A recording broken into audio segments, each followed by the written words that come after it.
So looking at ponds and wetlands as the first stop, the difference really between the wetlands and ponds is wetlands gives you that large area that you need for BNG. So in terms of what we're doing at the moment, we're working with Jilly from FAWG. So there's huge opportunities these days for landowners to have funded pond creation and restoration projects on their land. And it really is one of the quickest wins on any piece of land to boost biodiversity. We need to deliver nature recovery at scale to encourage the return of operating functioning ecosystems. We need to create a sustainable return, so not a huge return, but a decent return for investors who want to invest in it. And I always say that if we can create a natural capital asset that pension funds can invest in instead of an oil and gas entity, then we'll have succeeded. But we also have to create vital benefits for our local community. We're not going to be successful unless we create something that our local community really love to do. This isn't a binary discussion. You can have woodland with wetland. You can have woodland with heathland. You can have woodland with hedges and grassland.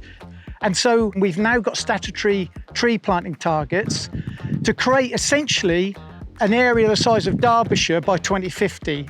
Those who've been around as long as me will remember that actually at the end of the First War, our woodland cover in England was down to about 5%. We've doubled that over the last century and a bit, but we've got to go a lot further. And as my boss says, it's not about whether it's going to happen, it's how it's going to happen.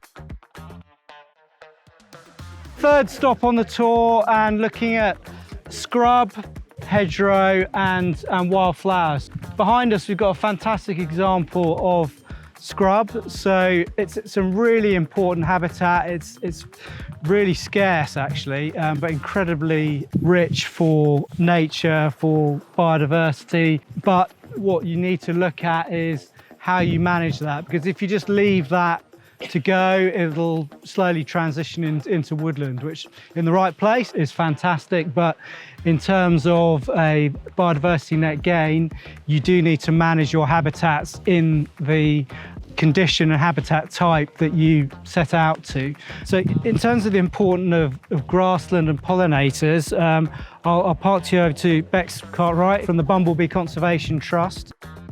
So by far and away the best thing that you can do for our bumblebees and to help bring them back in whatever kind of space, whether you're talking about a garden green space or whether you've got farmland or landowner in other respects, is to put back flower-rich habitat in whichever way you can. And alongside that, nesting habitat really important as well, and the idea of collaborative action as well, so working with your neighbours to create connected and corridors of habitat to allow our bumblebees to move through the landscape.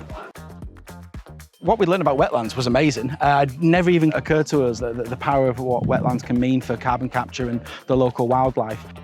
I was fortunate enough to actually go on the safari walk a couple of years ago at the first Green Gains, and to see it 2 years later and how it's kind of matured and turned into something. I can't wait to see it in 5 years' time.